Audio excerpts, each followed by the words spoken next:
So as Kate mentioned, my name is Jenny and I'm in my final semester of the Masters of Occupational Therapy at Sydney Uni. And you'll also be joined by Nabiha, who's my colleague, who's also in her final year of the placement as well.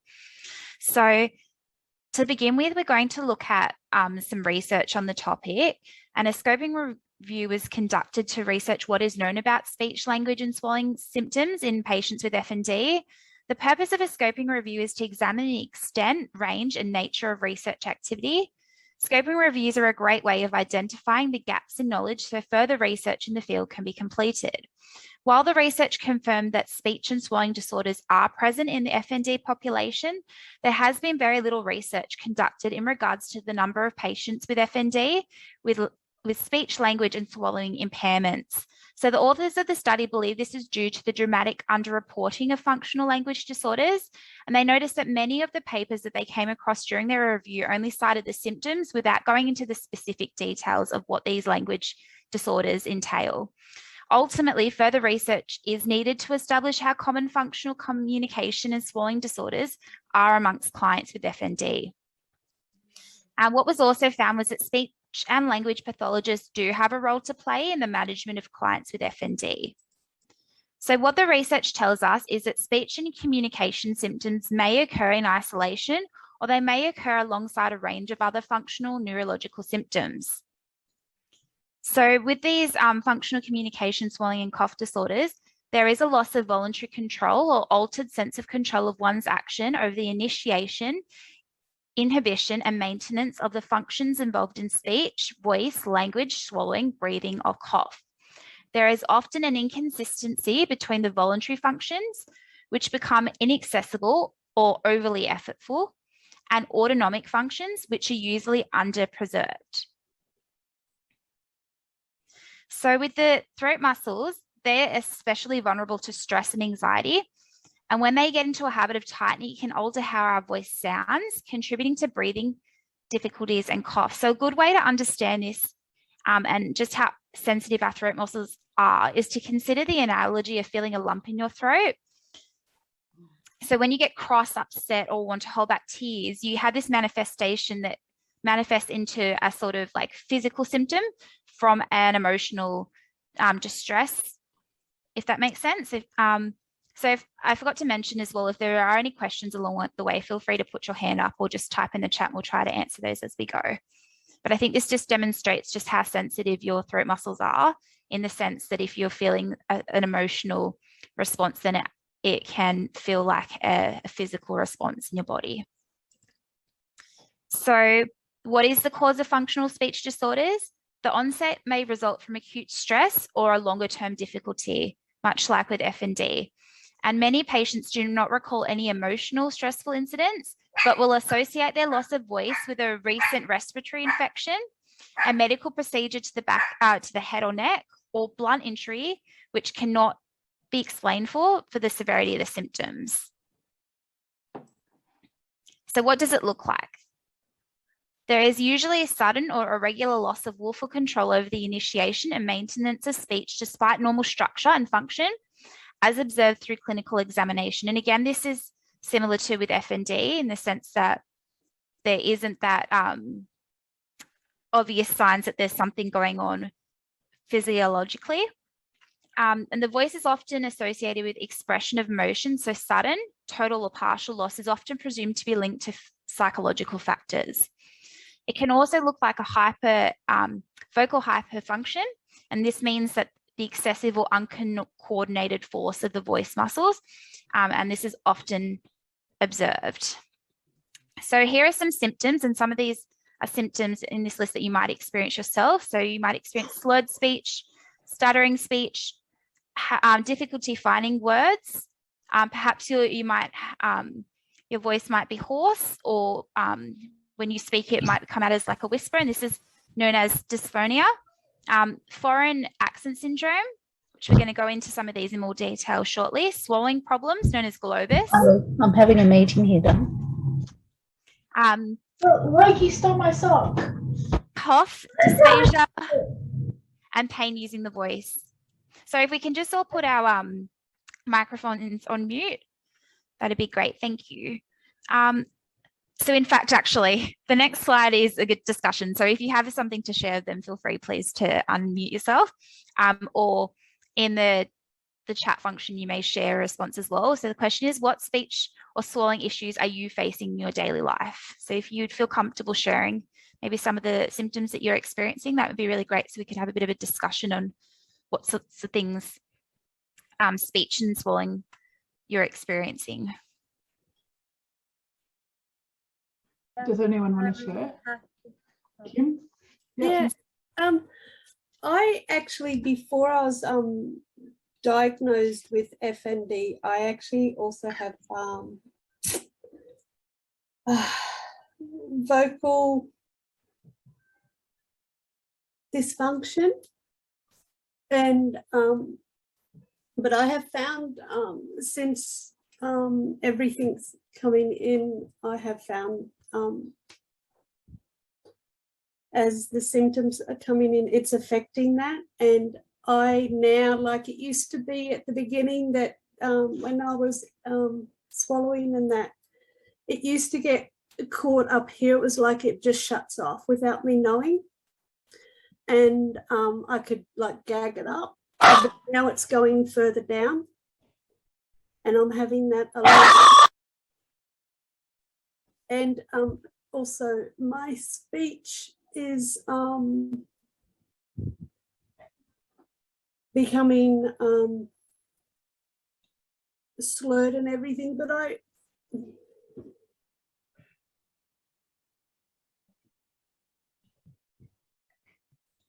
oh.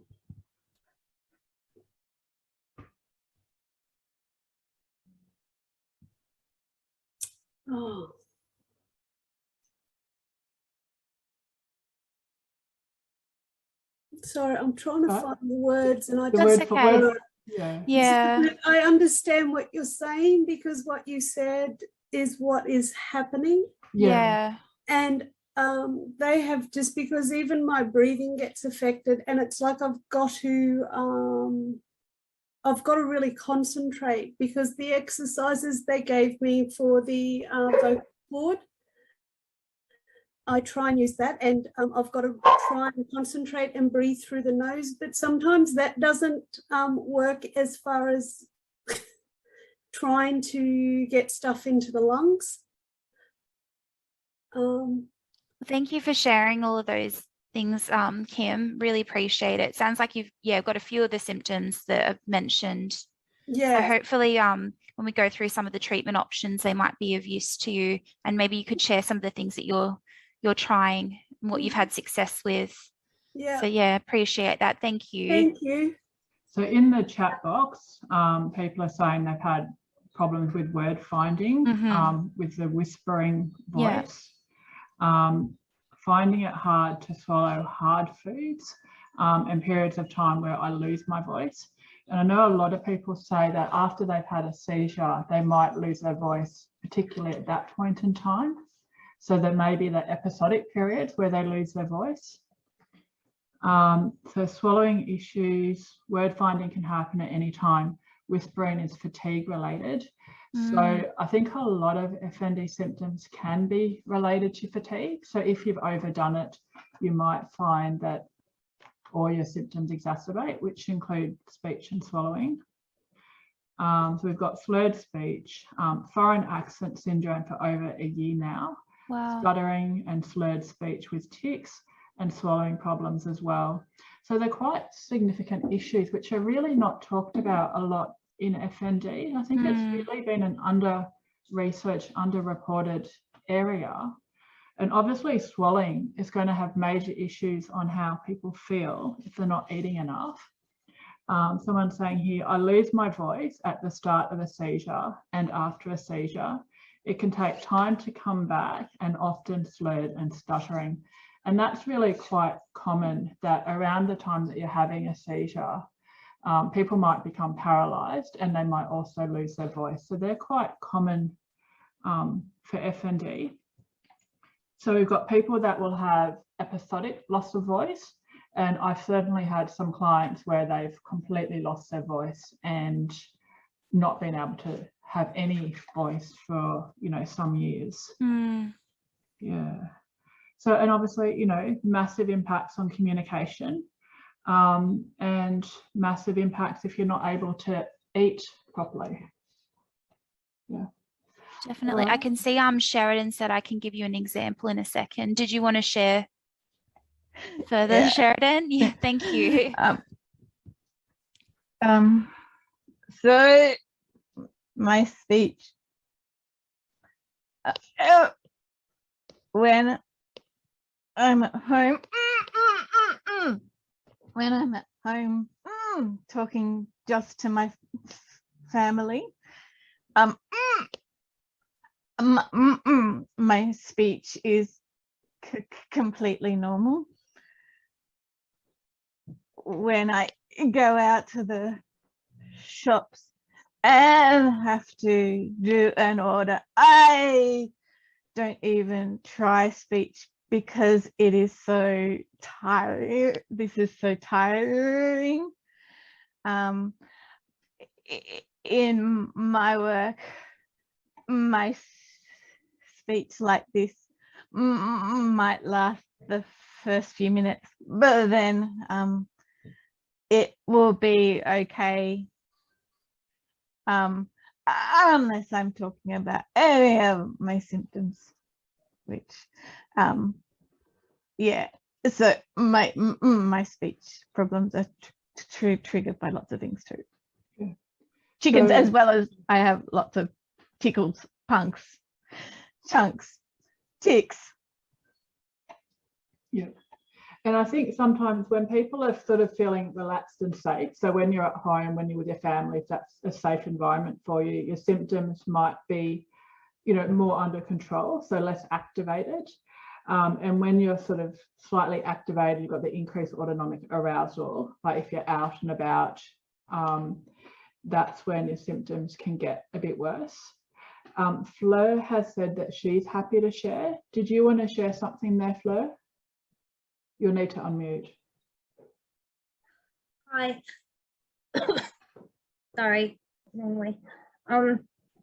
Until recently, I didn't really have much problem with the speech.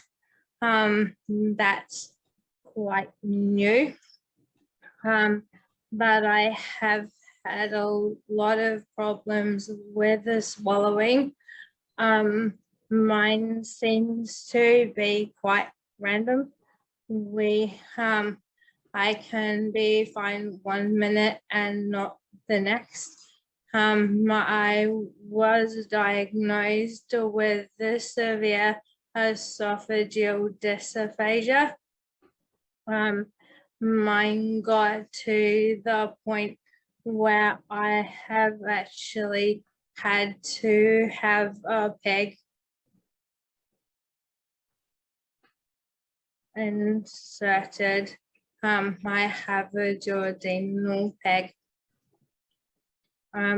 I can swallow soft foods. The most of the time now, I can swallow most foods, but every now and again, just randomly, it will just spasm, and it's very painful, and I just can't.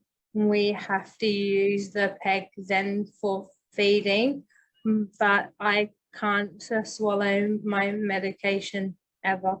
So when I am eating any foods, I have to overchew everything. I can't do that with the medication. So all of my medication is crushed and put through my peg. But foods, if I can eat food, I have to overchew it in order to swallow. And even then, sometimes still it will spasm and feel like it's stuck, and the spasm can stay for hours and hours, and it is very painful. I have a few different places along the esophagus that it gets stuck. One is at the bottom of my neck here that kind of develops a lump and can get stuck there, and then in my chest and a few places that it spasms and gets stuck. And then I have to use the peg for feeding as well. And sometimes that can last 4 weeks at a time.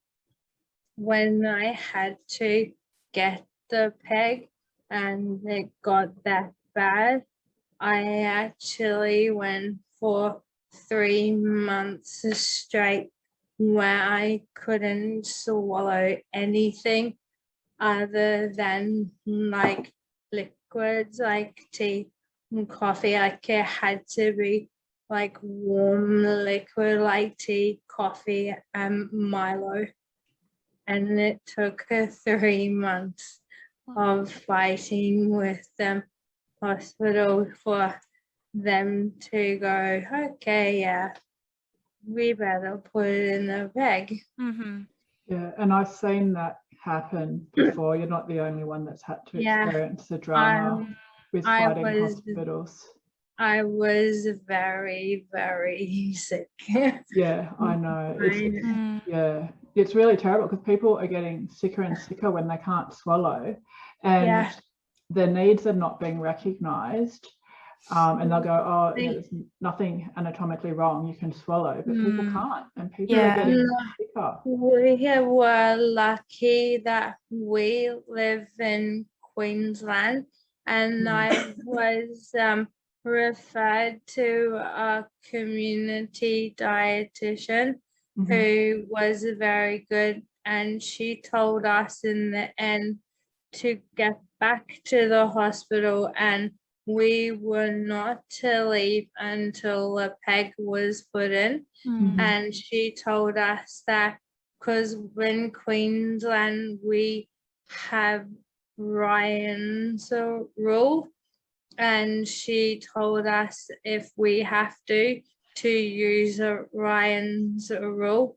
So my daughter, who can be a little pit bull, said that if they didn't sort it out, she was prepared to use Ryan's rule. Well, they ran very quickly and suddenly came back within about 10 minutes and told us that they had changed their minds and that they were admitting me right then and there, and I had been booked for surgery the next day.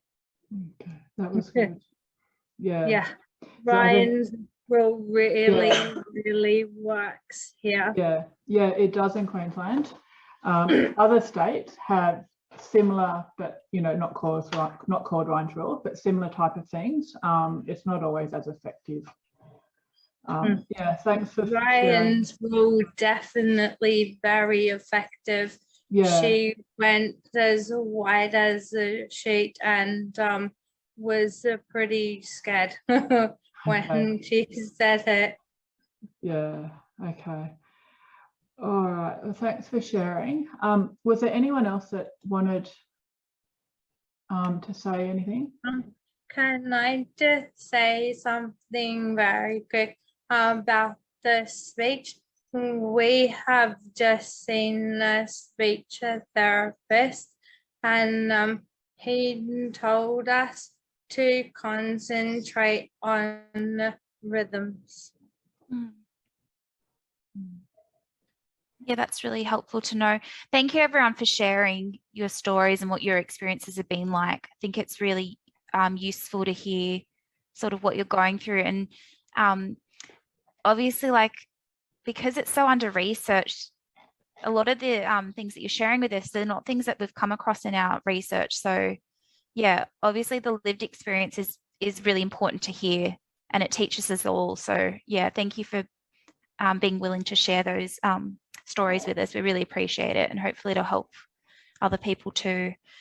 So moving on, I'm just going to briefly explain what some of the symptoms look like in the different sort of functional speech disorders. So first one is functional mutism, and that involves the inability to speak. So it's you want to speak, but you're not unable to, or if you can speak, you're unable to produce sounds that are accurate. And so they're usually inaudible articulatory movements, I should say.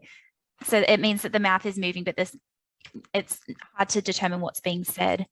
With functional stuttering and functional disfluency, functional stuttering involves extremes of variability or consistency on sound, syllable, word, or phrase repetitions, unusual patterns of rate and pausing, increased disfluency with more simple speech tasks, and a lack of improvement with activity that usually prompt fluency. Whereas functional disfluency involves stuttering on every syllable or word on the very first word of every sentence. Next one is foreign accent syndrome, and I know someone mentioned that this is something that they experience. It's a disorder of speech in which listeners perceive the individual to be speaking with a foreign or regional accent, and it may resolve spontaneously or during treatment. And then for some people, I think this can come and go. I've heard from our membership. Yeah. So it'd be interesting to know what sort of, like, if there's triggers as well that brings that on.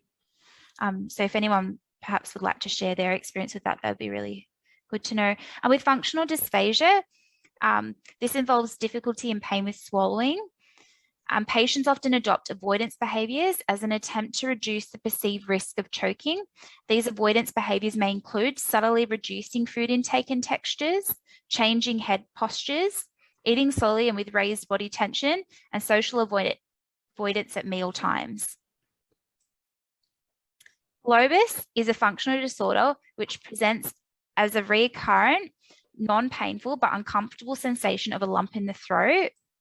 I know someone else described that sensation as well today. It commonly occurs with functional voice disorders. Symptoms can be persistent or intermittent and experienced as a sensation of a foreign body in the throat, for example, hair or crumbs, a tightening or choking feeling, a lump in the throat, or a sensation of throat strain or itch. It's more obvious between meals and improves with eating, and it's often associated with throat clearing, a sense of mucus buildup or dry throat, and repeated swallowing, chronic cough, or hoarseness. Again, hoarseness was something that someone had also described in the chat. So 20% of patients with functional dysphagia experience globus sensation with swallowing, while spontaneous remission may occur with reduction in physical stress, psychological stress rather. 75% are still symptomatic after 3 years.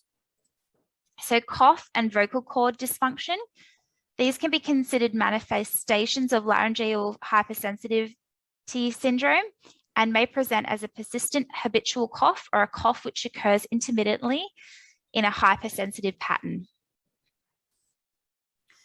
So language difficulties which impact on understanding, word finding, and syntax is structure of words in a sentence, reading and writing are other symptoms that are common in the population with FND. People also can sometimes have difficulties with finding the right word to use, their memory and concentration.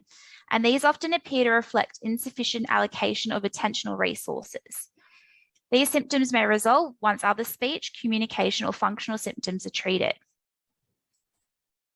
So there are implications of these disorders, and speech and swallowing disorders can result in generalized anxiety or social anxiety in anticipation of speaking, and can also affect one's self-identity, close relationships, social participation, and quality of life. So collaboration with mental health professionals may be helpful in the management of secondary anxiety disorders and psychological stress. So I'm going to head over now to Nabiha, who's going to go through some other treatment options with you in more detail.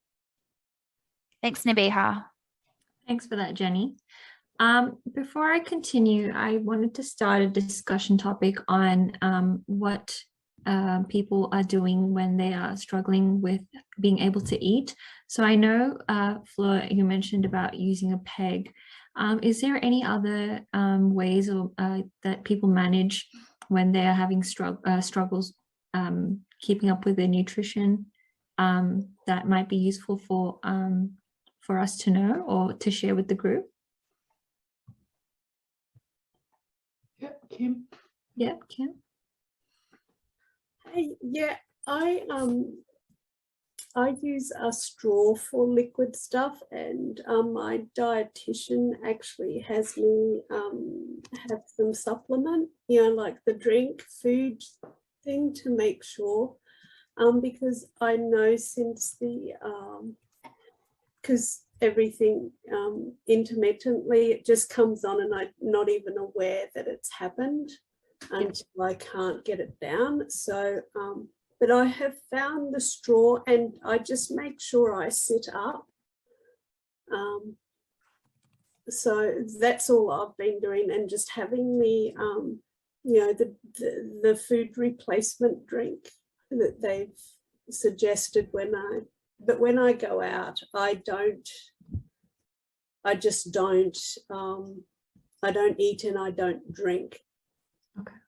Yeah, because it's not a matter of being embarrassed either. It's just that it can sometimes, it just takes so much energy and work for me to try and get everything back out of the throat. So I don't want to put my friends through that, because I really want to enjoy my time now. Yeah, of course. So but that's just how I do, and I just really just sit very slowly on everything, and I cut. I have really soft food and probably thick, like, you know, like your custard and everything done in gravy type thing, so that it, you know, that's what I do when I do eat. Thank you for sharing, Kim. Yeah. And we've got in the comments, we've got things around the thickened fluids, the soft food, covered in sauces, make it easier to go down. And then someone said carbonated drinks may assist with main meal if water is not helping. Yeah, I think I found that too, even like with swallowing tablets in carbonated drinks can be easier than water. Oh, interesting. Yeah. Are there any other comments? I know Fleur's had to resort to a peg tube. I know other people have had episodic use of nasal gastric feeding in hospital when they've been unable to eat for a period of time. And then we've got the supplemented drinks. So that'd be things like Ensure, Sustagen, etc. And I believe there's also a thickener for fluids like water. Is that right, Kate? Yeah. So you can put thickener in foods. Yeah. And in fluids that people find it easier to swallow. Yeah. Awesome. Thank you all for sharing that. Okay, so going a little bit into the strategy. So as Jenny and Kate have mentioned, that there is a really great underreporting of language and swallowing disorders specific to the F&D community. So the strategies I'll be going through with you today are prepared by looking into the research of these strategies on similar neurological conditions like Parkinson's, and hopefully they may be similarly useful to the F&D community. And as you all have been sharing with us, I'm sure that many people will benefit from listening to the strategies that you all have been using as well. So it would be a trial and error approach, a lot of these strategies, and we hope to hear, as I said, as we go along, if there's things that you have or haven't tried that have been useful for your specific conditions. So in terms of the behavioral treatment for speech disorders, regardless of the medical diagnosis, therapeutic principles that apply to this include the treatment being aimed at maximizing intelligibility and naturalness of the speech disorders. The commitment by yourself and family would be required for maximum benefit, and intensive treatment is required in most cases. So here are some specific strategies to use for functional voice disorders, which are the disorders that Jenny had mentioned before, like dysphonia, pain using voice, and things like that. That one would normally do with a speech therapist, but you can also try this at home on your own. A detailed list will be provided at the end. We will be preparing a handout with the things that we've written here and the things that you guys have mentioned within this workshop today. So I've sorted them into symptomatic categories with the main aim of these activities to restore normal speech and voice unconsciously. The reason we're saying unconsciously is because if a direct and conscious attempt is done whilst having these symptoms, it can trigger repressive muscular tension and exaggerate your symptoms further. So looking into natural, reflexive, and instinctive behaviors that is usually accompanied by sound, such as doing a yawn followed by a sigh as if with genuine relief, or a grunt or groan as if in extreme pain or lifting a heavy item. The next would be redirection of attentional focus. So blowing bubbles into the water while vocalizing, or communicating while walking or going for a jog with a partner. Pre-linguistic sounds, often used as a child, would be helpful as well. So maybe blowing raspberries while trying to voice, patting your lips with your hand while phonating meaning uttering speech sounds, and patting the chest firmly while singing ah. In terms of functional disfluency and stuttering, so eliminating secondary accessory movements by adding a distraction, which is faded out as the speech normalizes. So for example, squeezing a ball when speaking, or finger and thumb tapping while speaking, sorting blocks into different patterns while speaking, and speaking while listening to music through headphones. So using these sorts of strategies as a distraction may help to normalize your speech. Another category is reducing excessive musculoskeletal tension in muscles associated with stuttering. So I believe Kim mentioned postural alignment, so keeping a correct posture when trying to speak or when trying to eat or drink, as well as so looking at your head, neck, and shoulder and posture alignment, as well as palpating or manipulating the facial muscles. And in terms of social anxiety and social issues, as Jenny mentioned before, so mental health professionals can help with treatment related to that. So involving into psychotherapy or a treatment called cognitive behavioral therapy, which would be done mostly with therapists.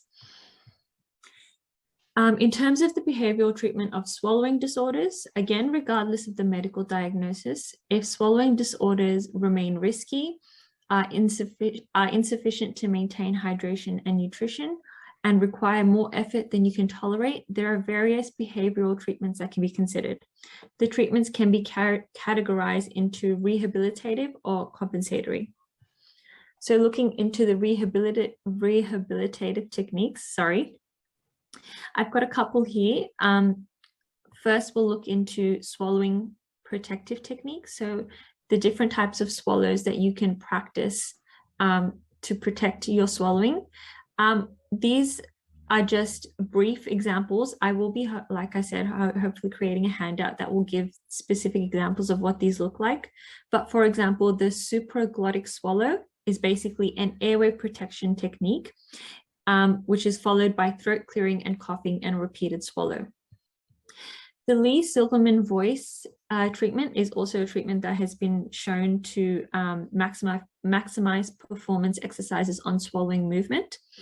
It's usually done as an intensive training, and as shown in research, over a minimum of 4 weeks can be very effective.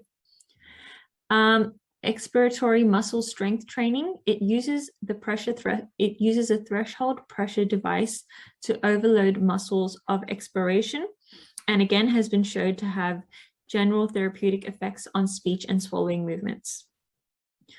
Voice and choral singing treatment is focuses on vocal intensity, speech intelligibility, and breathing, and it aims to improve these areas of speech.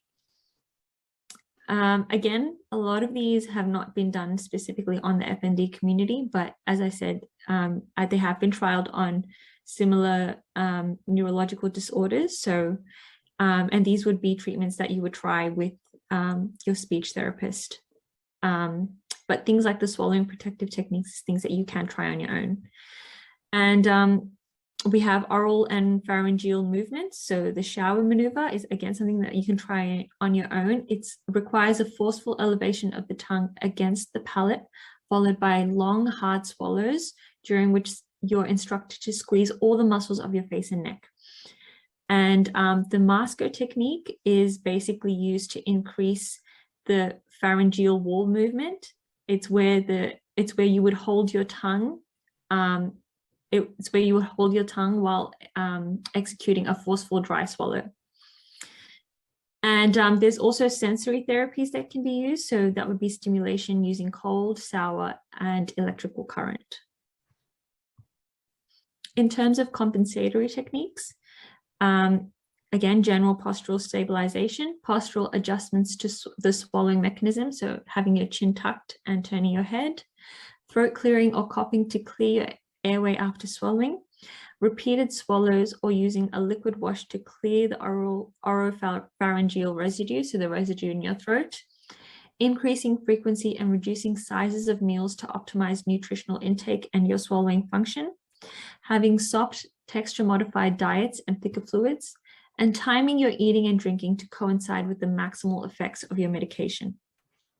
And then I suppose with that, we'll also have the NG feeding and PEG feeding. It'll also be another compensatory when it's gone down that pathway. Definitely, as people have mentioned as well. Yeah. Also looking into communication now, so augmentative and alternative communication. So these are devices that help people with communication disorders to express themselves.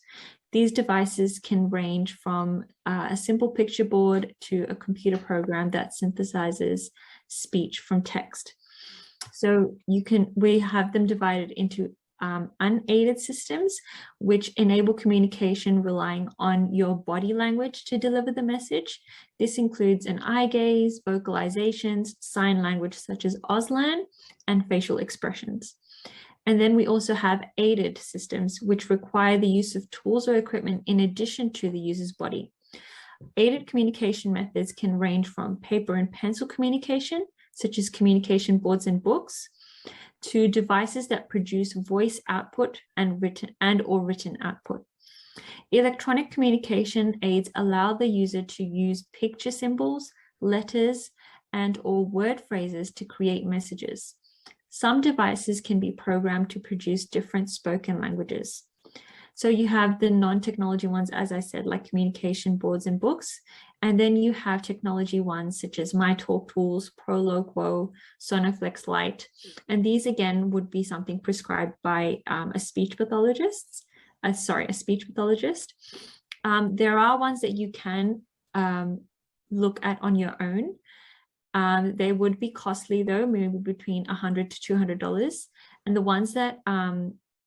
ones that are dedicated hardware AAC devices are generally within the thousands. You also have the text-to-speech apps such as Speakit.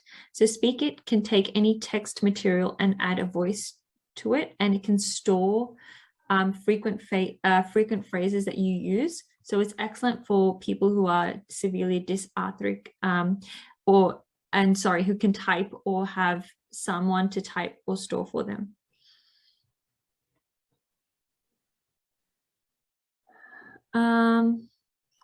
Looking into, Auslan, as I mentioned, is a type of sign language. It's a visual form of communication that relies on a combination of hand shapes, movements, and facial expressions to deliver messages. It's useful to learn if you're having difficulties expressing yourself through speech. So I do have a link here to a video that describes what Auslan is. I put it in the chat box. So if everyone can click on that link and have a watch of the video, and if they have any questions, I'm happy to answer after. It's a 2-minute video. What So- I might do is stop the share, and Yep. then I'll see if I can, Put it up. Okay. yeah, we'll see how it goes. If it doesn't work, then we can Yeah. try it. Sure. Beha, I can see Darren shared in the chat about the VCST, Yeah. the choral singing. Yeah. He said, I assume this is singing. Interesting. Before FND, I could sing, although badly, but I can no longer. The wife is very happy. Thanks for sharing that, Darren. Thanks for sharing that. Look, I think singing's meant to be quite therapeutic, even if you're singing badly. Yeah. In terms of how, like, the regulating the nervous system, it's meant to be really good. So it doesn't matter if you're singing badly, but it is meant to be really helpful. Yeah, that's what we've been looking into as well, but just the actual use of your vocal cord, whether, like Kate said, even if you're singing badly, it's still an exercise for the vocal cords. And Flor also mentioned that she has an app on her phone called Spoken. Is that a I'm not getting any sound. Oh, let me, if I take my headset off. There's no sound. Is there meant to be sound? Yeah, there is meant to be sound. I'm not sure why there's no sound.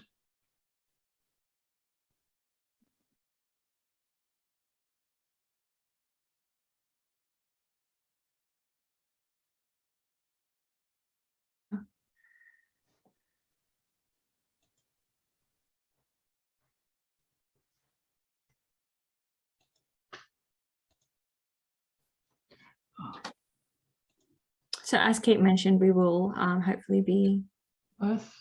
adding that link onto the slides, and we'll be sharing those slides with you all, so you can have a look at that. I'm But interested to, oh, sorry, No, Nabiha. that's okay. I was going to just say, I'm interested to learn more about the Spoken app. Is that one that you type in what you want to say and then it says it for you? How does that work, Fleur?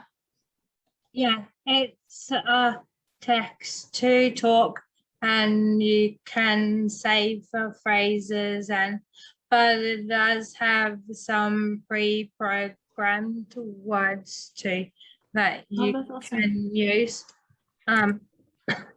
as well.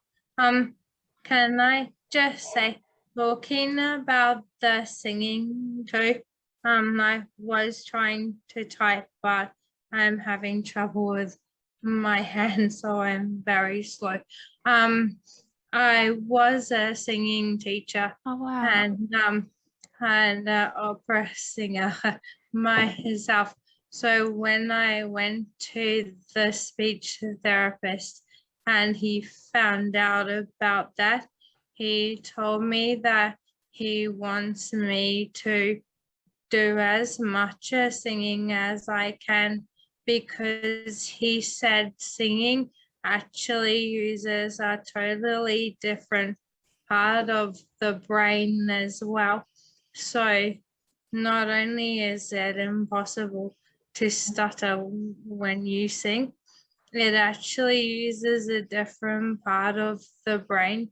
So when he said to me about concentrating on rhythms when you're talking, he said also because when you sing in rhythms too. It will help your speech to flow better because it uses a different part of your brain. That's really fascinating. Thanks for sharing that.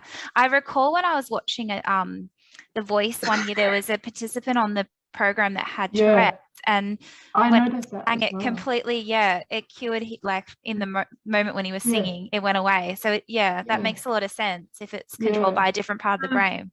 Yeah, I remember seeing that. Also, if you have ever seen, there's a movie called One Chance.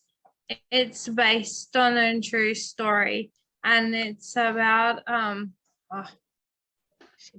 can't think of the guy's name, but it's set in England, and he competed in Britain's Got Talent, and he won it. But Wow. Wow. he had a really bad stutter, but he was a fantastic opera singer. And hang on, I'll find his name. But it's a true story. And he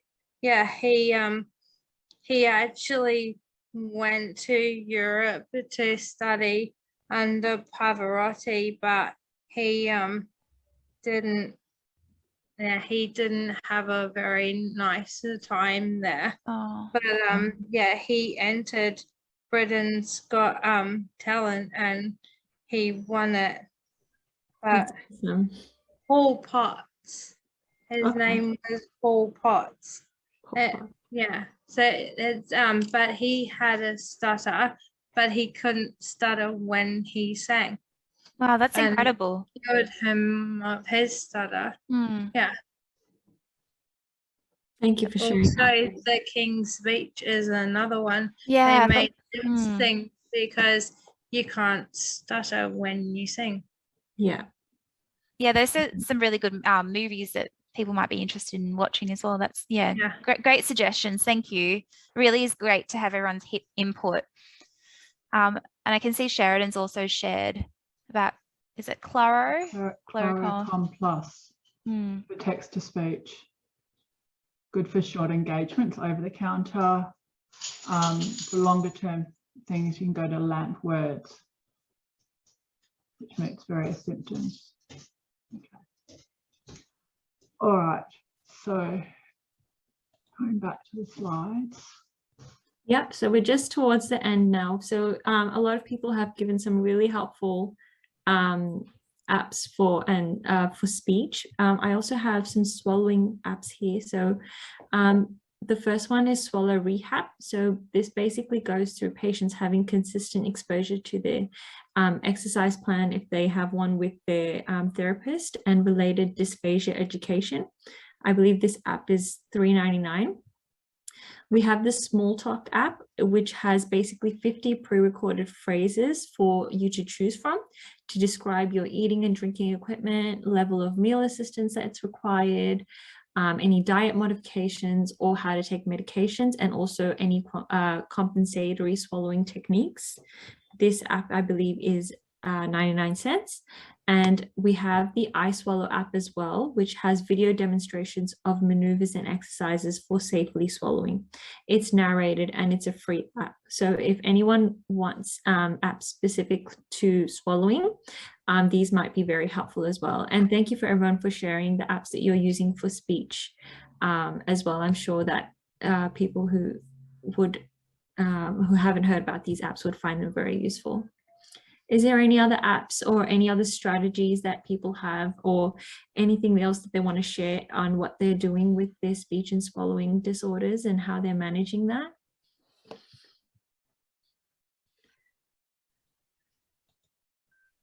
I do recall in a conversation with that we had with the gentleman, he recommended a drink bottle with like a sippy straw, sort of get the water, throw it into the back of his throat, because he said that stopped him from choking on the water. So it's potentially something that might work with some people. Obviously, with all of these things, you've got to be very careful when swallowing is involved, because it can be dangerous. Yeah, So, I agree. Yeah, if you have can consult with a speech pathologist or a nutritionist in terms of like recommendations for meals that are appropriate. It would always be best to do so if you're in a position to be able to do so. Acceptance. So someone said acceptance, so you know that's important. It's really important. Yeah. Did you have your hand up, Fleur? Yeah. Just the one thing, I don't know about the people, but with the dysphagia, when you get the spasm, for me it was extremely painful. what it is when I get it. It is extremely painful.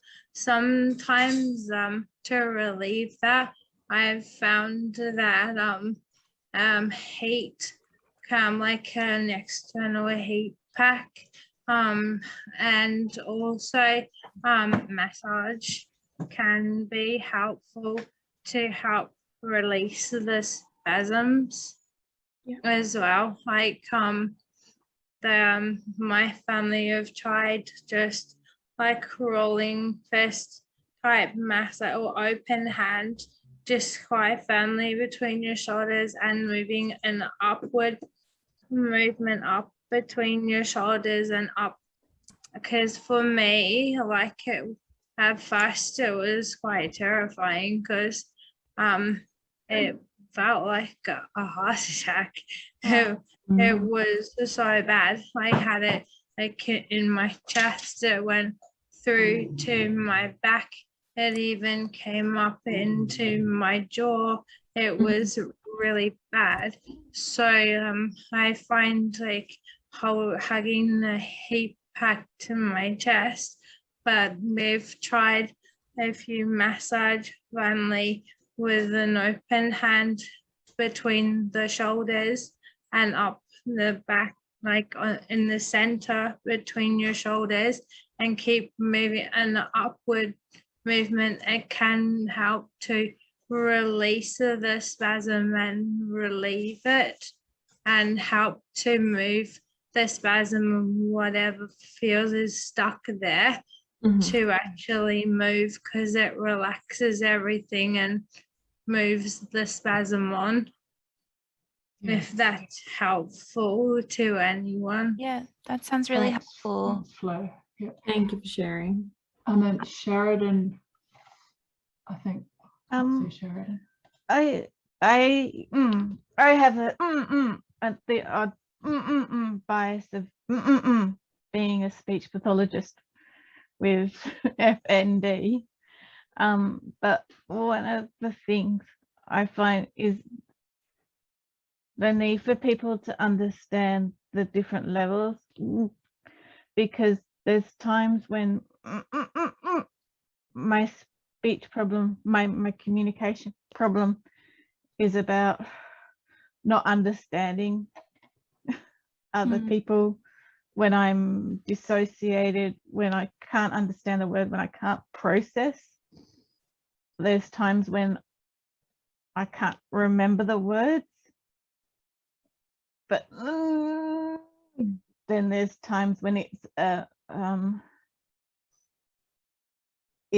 the mouth production that's the problem, and sometimes it's all of the things at once. And I just think it's really helpful that people understand those different levels.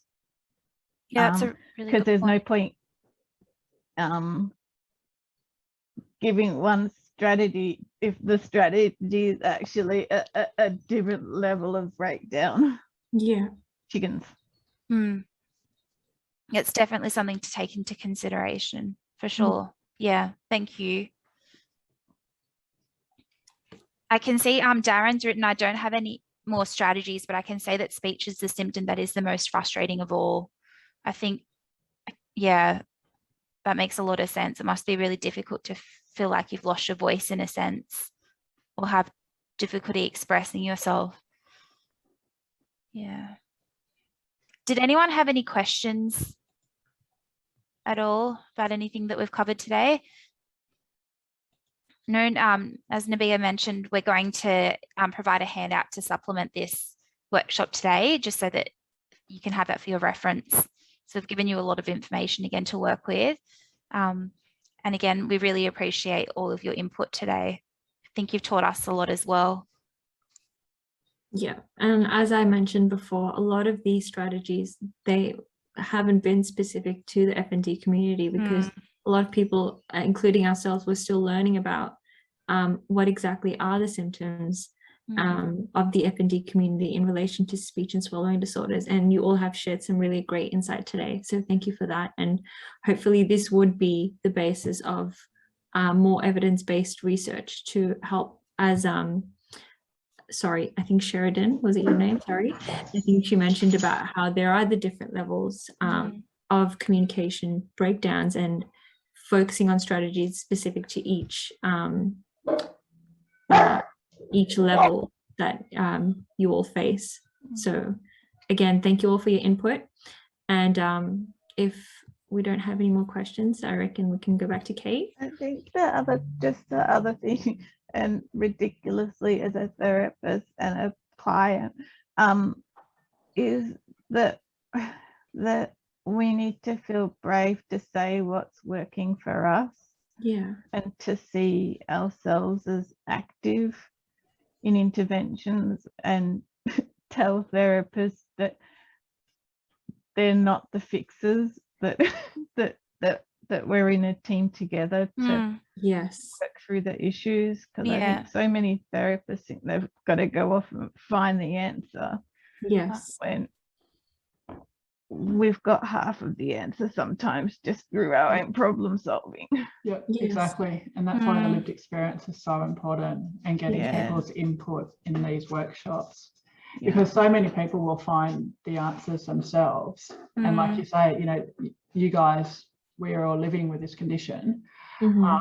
So, you know, we've frequently got more experience of what it's like to live with a condition than someone who may not have even studied it at uni, which is Yeah. you know, half the problem with FND. Yeah. Yeah. All right, well, thank you very much.